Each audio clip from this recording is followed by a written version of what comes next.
Cell structure and function. तो सबसे पहले चलिए हम लोग यहाँ पर ये जानने का प्रयास करते हैं कि टिश्यूज क्या होता है। तो देखिए टिश्यूज हम किसे कहते हैं, तो जब छोटे छोटे सेल्स आपस में जुड़ जाते हैं तो वो टिश्यूज बनता है। Each organ is further made up of smaller parts, जिसको हम टिश्यूज कहते हैं। और a tissues is a group of similar cells. तो इस बात का ध्यान रखिएगा कि जो भी टिश्यूज होते हैं ये क्या होते हैं, ग्रुप ऑफ सिमिलर सेल्स होते हैं, यानी कि सेम सेल्स का एक ग्रुप होता है और उसी से क्या बनता है, टिश्यूज बना करता है। और ये जो टिश्यूज होते हैं इसके अपनी स्पेसिफिक फंक्शन हुआ करते हैं।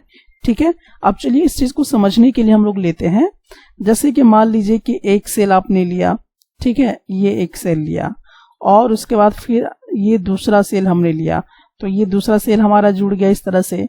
फिर उसी तरह से इस तरह से सेल हमने लिया, फिर इसको हमने इस तरह से जोड़ दिया, फिर उस तरह से सेल इस तरह से आप देख रहे हैं कि जुड़ते जा रहा है। तो ये पूरा जो एक ग्रुप होगा सेल का, ये पूरा बड़ा सा ग्रुप जो दिखाई देगा, दैट इज द टिश्यूज। क्या इसको बोलेंगे, टिश्यूज बोला करेंगे। ठीक है, जैसे आप यहाँ पे देख सकते हैं कि ये वाला क्या है, एक आपका यूनिट है, यानी कि एक सेल हुआ। उसी प्रकार से यहाँ पे देखिए कि ये भी आपका क्या हुआ, एक सेल हुआ। उसी प्रकार से आप यहाँ पे देखिए कि ये भी आपका एक सेल हुआ। उसी तरह से यहाँ पर देखिए ये भी एक आपका सेल हुआ।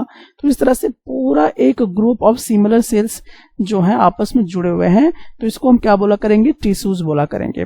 और हर एक टिश्यूज का स्पेसिफिक फंक्शन हुआ करता है, कि स्पेशल फंक्शन हुआ करता है।